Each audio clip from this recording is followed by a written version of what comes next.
الرحمن الرحیم۔ السلام علیکم۔ میرا نام فرخندہ ہے اور شادی کے بعد میں اپنے ساس سسر کے ساتھ رہ رہی تھی کیونکہ میرا شوہر لندن کے ایک ہسپتال میں جاب کرتا تھا۔ میری شادی کو 13 سال کا عرصہ گزر گیا تھا۔ میری ایک بیٹی مریم بھی تھی جس کی عمر 12 سال تھی۔ میرا شوہر 2 سال بعد پاکستان آتا اور 3 ماہ بعد واپس چلا جاتا تھا۔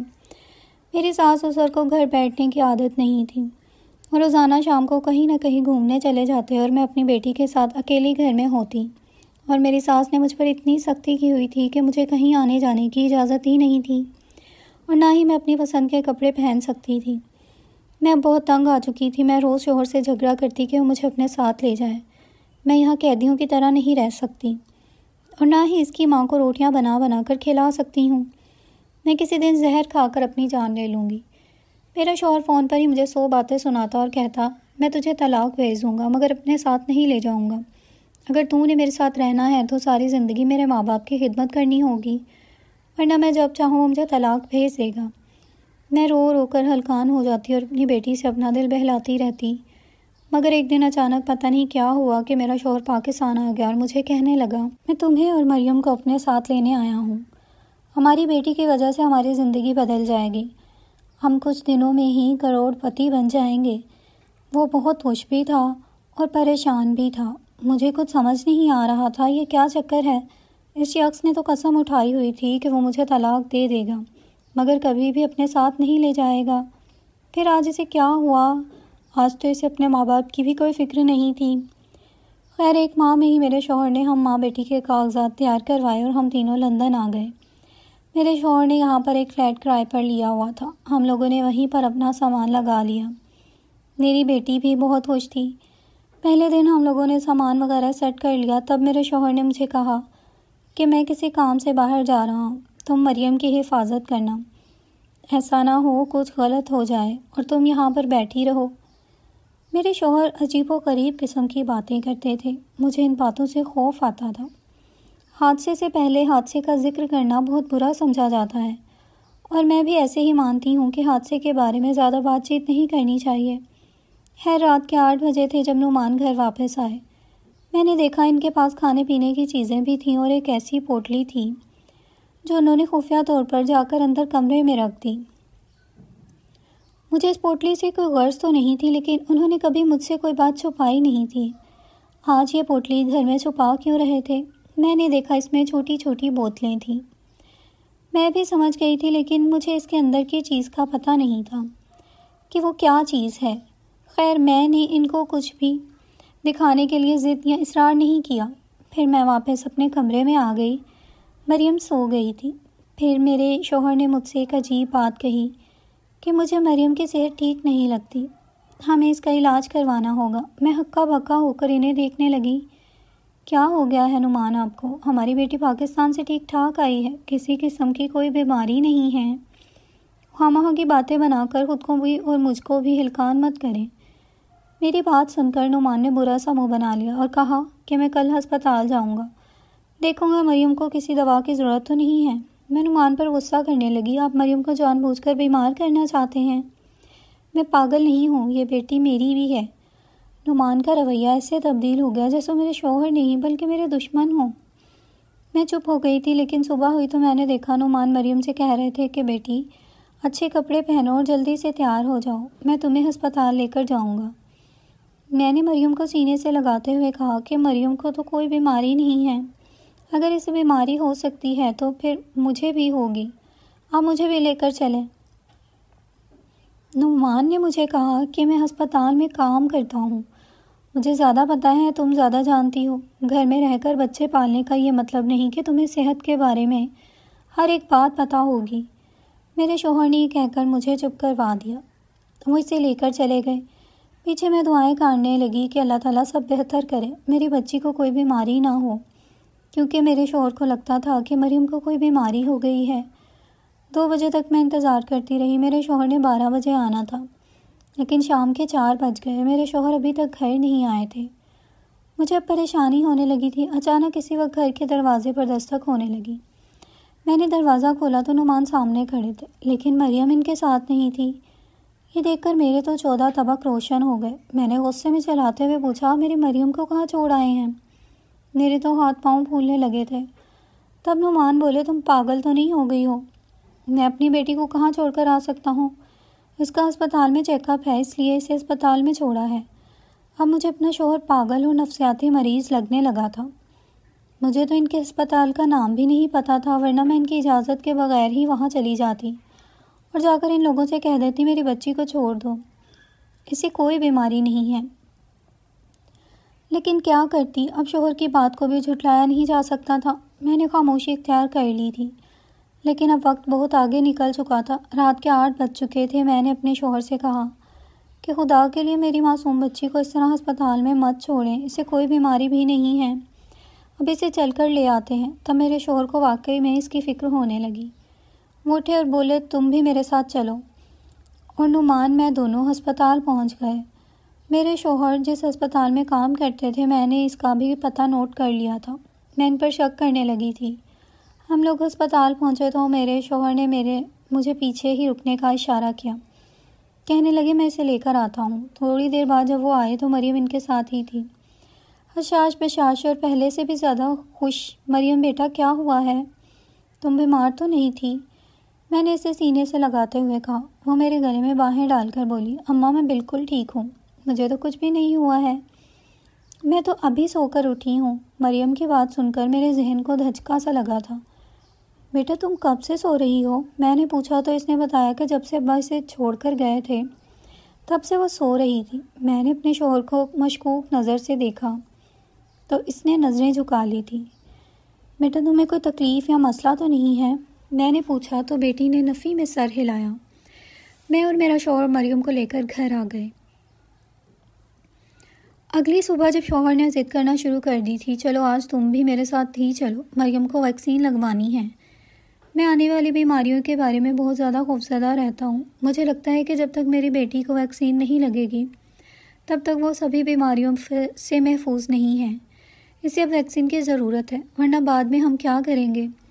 میں یہ سن کر چپ ہو گئی تھی۔ میں اور میرے شوہر ہسپتال پہنچے۔ وہاں ایک ڈاکٹر کے پاس بیٹھے۔ ڈاکٹر نے کہا اس بچی کو ویکسین کی ضرورت تو نہیں ہے، لیکن اگر آپ پھر بھی حفاظتی ویکسین لگوانا چاہتے ہیں تو جا کر ویکسین لگوا لیجئے۔ میرے شوہر نے مجھے آنکھوں سے اشارہ کیا اور بولے کہ چلو ویکسین والے کمرے میں چلتے ہیں۔ ہم دونوں اٹھ کر ویکسین والے کمرے میں آ گئے۔ پھر دیکھا تو میرا شوہر ادھر ادھر نظریں گھما رہا تھا، جیسے اسے کسی خاص انسان کی تلاش ہو۔ پھر ایک ڈاکٹر نظر آیا، وہ اس کے پاس جا کر کھڑے ہو گئے اور اسے کہنے لگے مجھے میری بچی کو انجیکشن لگوانا ہے، ویکسین کا انجیکشن آپ ہی لگا دیجئے۔ یہ کہہ کر انہوں نے مریم کو آگے کر دیا۔ ڈاکٹر بولا کہ میں اس ٹائم بچوں کو انجیکشن نہیں لگاتا، مجھے ضروری کام ہے، اب گھر چلے جائیے۔ یہ کہہ کر اس ڈاکٹر نے ہمیں جانے کا اشارہ کر دیا۔ میرے شوہر مجھے اور مریم دونوں کو ہاتھ سے پکڑ کر باہر لایا اور ریسیپشن میں جا کر ایک آدمی سے کچھ کہنے لگا۔ میں نہیں جانتی تھی وہ کیا کہہ رہے ہیں۔ اس کے بعد میرے شوہر خوشی خوشی ہم دونوں کے ساتھ آ کر کھڑے ہو گئے۔ پھر ہم لوگوں نے گاڑی کی اور ہم گھر آ گئے۔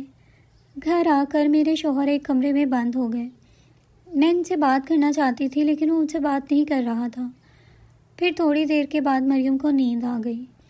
مریم بیچاری صبح کی بھوکی تھی، وہ سو گئی، اسے پتہ ہی نہیں چلا، وہ دن بھر سوئی رہی۔ میرا شوہر اپنے کمرے میں چلا گیا تھا، اس نے کمرے کا دروازہ بھی بند کر رکھا تھا۔ میں مریم کے ساتھ تھی، میں نے شوہر کے بند کیے دروازے کو بجایا بھی نہیں تھا۔ مجھے لگا وہ ایسے ہی غصہ کریں گے، لیکن مجھے حیرت اس بات کی ہو رہی تھی کہ میاں اور بیوی میں تو کوئی راز نہیں ہوتا، پھر وہ دروازہ بند کر کے کیا کر رہے تھے؟ میں نے دروازہ بجایا تو نہیں، لیکن اندر ہلکی ہلکی آوازیں آنے لگیں۔ اسی وقت مجھے اندازہ ہوا نعمان کمرے میں فون پر کسی سے بات کر رہے تھے۔ یہ بات میرے لیے اور بھی زیادہ حیران کن تھی کہ میرا شوہر مجھ سے چھپ کر کس سے فون پر باتیں کرتا ہے، کہیں کوئی لڑکی کا چکر تو نہیں ہے۔ میں نے کان قریب لگا کر آواز سننے کی کوشش کی، لیکن وہ بہت غصے میں لگ رہے تھے۔ ان کی بات سے ایسا لگتا تھا وہ کسی عورت سے بات کر رہے ہیں۔ ایسی زبان عموماً وہ مردوں کے ساتھ ہی استعمال کرتے تھے۔ میں بھی مطمئن ہو گئی۔ تھوڑی دیر بعد انہوں نے خود ہی کمرے کا دروازہ کھول دیا۔ مجھ سے پوچھنے لگے کیا ہوا ہے؟ میں نے کہا مریم سو گئی ہے، اب مجھے بھی نیند آ رہی ہے، بہت دیر ہو گئی ہے۔ نعمان نے میری طرف دیکھ کر ناگواری سے میرے کپڑوں پر نظر ڈالی اور بولے تم میں سے بدبو آ رہی ہے، میں سارا دن ہسپتال میں دوائیوں کی بدبو سونگھتا رہتا ہوں اور گھر آ کر بھی یہی بدبو سونگھنے کو ملتی ہے۔ تم اپنے آپ کو صاف ستھرا رکھا کرو۔ شوہر کی طرف سے بے عزتی میرے لیے بہت توہین آمیز تھی۔ میں خود پر شک کرنے لگی تھی۔ میں فوراً واپس اپنے کمرے میں آئی اور اچھے کپڑے نکال کر غسل خانے میں نہانے چلی گئی۔ موسم تو سردیوں کا تھا، لیکن میں نے اس بات کی پرواہ بھی نہیں کی تھی۔ شوہر کی بے عزتی عورت کو بہت زیادہ تکلیف دیتی ہے۔ میں ٹھنڈے پانی سے نہا کر واپس کمرے میں آئی تو میرا شوہر سو چکا تھا۔ مجھے بہت دکھ ہونے لگا۔ میں تو خود کو ہر وقت صاف ستھرا رکھتی ہوں، پھر بھی میرا شوہر یہی گلے شکوے کرتا ہے۔ خیر، میں سونے کے لیے لیٹ گئی۔ تھوڑی دیر بعد محسوس ہوا مجھے ہلکا ہلکا بخار ہے، لیکن اب میں کیا کر سکتی تھی؟ بخار کو میں روک تو نہیں سکتی تھی۔ میں اپنے کمرے میں بیٹھی اسی طرح سو گئی تھی۔ مجھے سخت نیند آئی تھی۔ جب صبح میری آنکھ کھلی تو کافی وقت گزر چکا تھا۔ بخار میں نیند بھی بہت آتی ہے۔ میری آنکھ کھلی تو یہ دیکھ کر میں حیران ہی رہ گئی کہ گھر کا دروازہ کھلا ہوا تھا، جبکہ مریم اور اس کا باپ گھر پر نہیں تھے۔ میں نے تو اپنا سر پیٹ لیا، یا اللہ، یہ مریم اور اس کا باپ کہاں چلے گئے ہیں؟ میں نے کمرے کا دروازہ بند کر دیا۔ شوہر کی غیر ذمہ داری پر مجھے حیرت اور شک دونوں ہونے لگا تھا۔ خیر، ایسی بھی کیا جلدی تھی کہ وہ سوتی بیوی کو چھوڑ کر چلا گیا؟ اسے کم از کم اتنا احساس تو کرنا تھا کہ اس کی بیوی کمرے میں سو رہی ہے، وہ فلیٹ کا دروازہ بند کر جائے۔ میں بہت غصے میں بیٹھی ہوئی تھی، لیکن کیا کر سکتی تھی؟ اپنے شوہر پر غصہ بھی نہیں کر سکتی تھی۔ میں بھی اپنے گھر سے نکلی اور اس اسپتال کی طرف جانے کے لیے تیار ہو رہی تھی کہ دروازے پر دستک ہوئی۔ میں نے دروازہ کھولا، لیکن دروازہ کھولنے سے پہلے فون کی گھنٹی بجی۔ میں نے فون اٹھایا تو میرے شوہر کی آواز آ رہی تھی۔ شوہر نے منہ سے پہلے یہ پوچھا، دروازے پر کوئی آیا تو نہیں ہے؟ میں نے کہا، جی ہاں، ایک آدمی آیا ہے، سفید رنگ کا کوٹ پہنے ہوئے ہے۔ اس نے اپنا نام بتایا۔ میرے شوہر نے کہا، وہ ڈاکٹر ہوگا، ہماری بیٹی کا ویکسین لگانے آیا ہے۔ تم ایسا کرنا، اسے کہنا وہ ہماری بیٹی کا نام درج کر لے اور کہنا ہماری بیٹی کی ویکسین ہو چکی ہے۔ پھر میں نے اسے ایسا ہی کہا۔ دروازہ کھولا تو سامنے وہی نوجوان ڈاکٹر کھڑا تھا جسے ہم نے کل ہسپتال میں دیکھا تھا۔ وہ کہنے لگا، آپ کی بیٹی اب مریم کہاں ہے؟ میں نے مریم کو ویکسین لگانی تھی۔ میں نے کہا، مریم کو ویکسین تو لگ چکی ہے، لیکن اب حاضری کے طور پر ریکارڈ میں یہ چیز ایڈ کر لیں۔ میرے کہنے پر ڈاکٹر نے پہلے تو انکار کر دیا، مگر جب میں نے کہا کل ہسپتال سے ویکسین کروا کے لے آئے تھے، بس آپ اس کا نام ریکارڈ میں درج کر دیں، تب اس نے مریم کا نام درج کر لیا اور مجھے ایک رسید تھما دی، جس کا یہ مطلب تھا کہ ہماری بیٹی کو ویکسین لگ چکی ہے۔ میں تو ایک معمولی بات سمجھ کر اس چیز کو نظر انداز کر چکی تھی، لیکن اگلے دن جو ہوا اس نے تو میرے 14 طبق روشن کر دیے تھے۔ میرے شوہر نے مجھ سے کہا کہ اب میں جو کرنے جا رہا ہوں اس میں تمہیں میرا ساتھ دینا ہوگا، ورنہ تم زندگی بھر پچھتاؤ گی۔ اگر تم نے میرا ساتھ نہ دیا تو ہم تینوں کو یہاں پر جیل ہو جائے گی۔ میں اس کی بات کو کچھ سمجھ نہیں رہی تھی، پر 2 ہفتے بعد میرا شوہر کہنے لگا، ہماری بیٹی کو ایک تکلیف ہو گئی ہے۔ اور واقعی میں میری بیٹی کو دن بہ دن پیٹ میں درد ہوتا جا رہا ہے۔ درد ایسا تھا جو بڑھتا ہی جا رہا تھا۔ بیٹی کے پیٹ میں تکلیف تھی، پیٹ ہلکا سا پھولا ہوا لگ رہا تھا۔ بیٹی کو لے کر میں بہت پریشان تھی۔ تبھی میرے شوہر نے کہا، اسپتال چلتے ہیں، میں اپنی بیٹی کو چیک کرواؤں گا۔ مجھے تو پہلے ہی شک تھا میری بیٹی بیمار ہے، کچھ نہ کچھ بات تو ہو گئی۔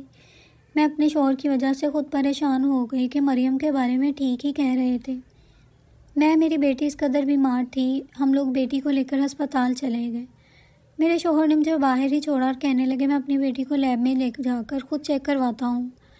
ٹیسٹ تو میں ہی کرتا ہوں، ڈاکٹر سے چیک اپ کروانے کے بعد اپنی لیب میں جا کر ٹیسٹ کروں گا اور پھر دیکھوں گا اسے کیا بیماری ہے۔ مگر اس وقت میری تو حیرت کی انتہا نہ رہی جب میرا شوہر روتا پیٹتا لیب سے باہر آیا، سارے اسٹاف کو اکٹھا کیا اور پیٹ کر کہنے لگا، لوگوں، میرے ساتھ بہت بڑا دھوکہ ہو گیا ہے۔ یہ کیا ہو گیا ہے؟ میں نے تو سوچا بھی نہیں تھا میری بیوی اور بچے کے ساتھ اتنا بڑا ظلم ہو جائے گا۔ اس کا واویلا سن کر پورا ہسپتال جمع ہو گیا۔ ہسپتال والوں کے سامنے میرے شوہر نے اعلان کیا، ہماری چھوٹی بیٹی کے پیٹ میں کسی کا بچہ ہے، اور یہ کہ وہ میت سے ہے۔ یہ بات سنتے ہی سب لوگ اپنے کانوں کو ہاتھ لگانے لگے۔ ایسا کیسے ہو سکتا ہے؟ نعمان، تمہیں کوئی غلط فہمی ہوئی ہے۔ ارے غلط فہمی کیسے ہو سکتی ہے؟ میں نے خود اپنے ہاتھوں سے رپورٹ بنائی ہے۔ پھر وہ کہنے لگا، یہ آدمی جو 2 ہفتے پہلے میرے گھر میں میری بیٹی کو ویکسین لگانے آیا تھا، اسی دن میری بیوی نے مجھے بتایا تھا کہ میری بیٹی گھر پر اکیلی تھی۔ جب میری بیوی گھر آئی تو میری بیٹی کی حالت بگڑی ہوئی تھی، مریم سے تو چلا بھی نہیں جا رہا تھا۔ یہ سارا کام اسی ڈاکٹر کا ہے، اسی نے گھٹیا اور نیچ حرکت کی ہے۔ میری بیٹی کے اکیلے پن کا فائدہ اٹھایا ہے اور ویکسین کا بہانہ بنا کر اس سے زیادتی کا نشانہ بنایا ہے۔ خدا کے لیے مجھ پر یقین کرو اور اس ڈاکٹر کو دھکے مار کر اس کو ہسپتال سے نکال دو، بلکہ اسے پولیس کے حوالے کر دو۔ میرے شوہر کا ویولا سن کر سب لوگ اسی ڈاکٹر کے ساتھ آفس کی طرف چلے گئے۔ وہ ڈاکٹر اپنے دفتر میں بیٹھا کام کر رہا تھا۔ اسے جب یہ بات پتہ چلی تو وہ بھی حیران ہو گیا تھا۔ سب سے پہلے تو اس ڈاکٹر سے پوچھا گیا کہ تم نے ویکسین لگانے ان لوگوں کے گھر گئے تھے؟ اس نے کہا ہاں میں ان کے گھر گیا تھا، یہ میری ڈیوٹی تھی، مگر ان کی بیٹی گھر پر نہیں تھی۔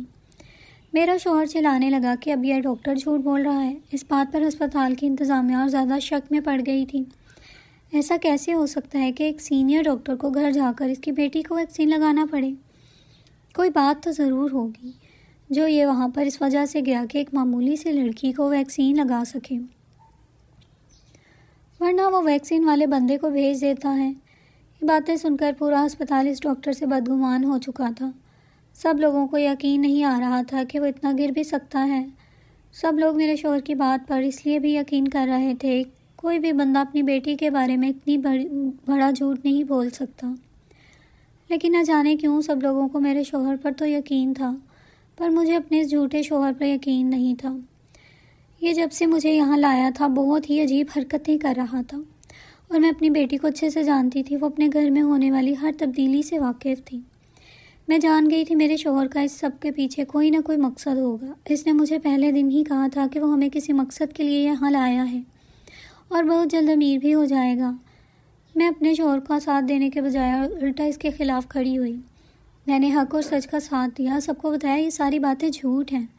میرے شوہر نے ڈاکٹر کے دستخط اور اس کے انگوٹھے کا نشان لینے کے لیے مجھے کہا تھا تاکہ ویکسین کا ریکارڈ آ جائے۔ میں نہیں جانتی تھی اس کے پیچھے میرے شوہر کی کیا سازش ہوگی۔ میں سب سے درخواست کرتی ہوں میری بیٹی کا ایک اور ٹیسٹ کروایا جائے، جس سے پتہ چل جائے کہ جو بات میرا شوہر کہہ رہا ہے وہ صحیح ہے بھی یا غلط نہیں۔ اس پورے اسپتال میں لیب ٹیکنیشینز ایک میرا شوہر ہی تھا، باقی لوگوں کو تو اس نے قابو کر رکھا تھا۔ جب سب لوگوں نے یہ سنا کہ اس کی بیوی اس کے خلاف ہے تو سب لوگوں کو میرے شوہر پر شک ہو گیا تھا۔ میں ان بیویوں میں سے نہیں تھی جو اپنے شوہر کی غلط بات پر بھی اس کا ساتھ دیتی۔ میں نے نعمان کا پردہ فاش کر دیا۔ دوبارہ رپورٹ ہوئی تو میرا شوہر جھوٹا ہو گیا، وہ ڈاکٹر بے قصور تھا۔ جب میرے شوہر کو پولیس کے حوالے کیا گیا تو اس نے ساری بات بتائی کہ اس سے پہلے دن سے ہی اس ڈاکٹر سے حسد ہو گیا تھا، اسے ہسپتال سے نکلوانا چاہتا تھا، اسی لیے وہ مجھے اور مریم کو یہاں لایا تھا۔ میرے گھٹیا شوہر نے میری معصوم بیٹی کا استعمال کیا تھا۔ وہ پہلے اسے ہسپتال لے جا کر غلط انجیکشن لگاتا رہا تاکہ وہ اس کا الزام اسی ڈاکٹر پر ڈال سکے۔ جب وہ ڈاکٹر اس کے ہاتھ نہ آیا تو میرے شوہر نے یہ ترکیب سوچ لی تھی۔ میرا شوہر ہاتھ جوڑ کر سب سے معافیا مانگنے لگا تھا، لیکن میں نے ایسا کوئی کام نہیں کیا جس سے میرے شوہر کو برائی کرنے کا مزید موقع ملے۔ میرے شوہر کو 2-3 سال کی جیل بھی ہو گئی تھی، اسے اسپتال نوکری سے ہاتھ دھونا پڑا تھا۔ میرے شوہر نے غصے میں مجھے بھی طلاق دے دی تھی، مجھے اس کی کوئی پرواہ نہیں تھی، وہ تو پہلے ہی دن سے میرے خلاف تھا، بس اپنے کام کے لیے مجھے یہاں لایا تھا، اور کسی دن وہ مجھے ہم دونوں ماں بیٹی کی جان لے لیتا، اس لیے اس ڈاکٹر سے بدلہ لینے کے لیے اتنا بڑا جال بچھایا تھا۔ لیکن میں نے یہ سب کچھ سچ نہیں ہونے دیا تھا۔ میں طلاق لے کر اپنی بیٹی کے ساتھ واپس پاکستان آ گئی اور وہ وہیں جیل میں سزا کاٹ رہا تھا۔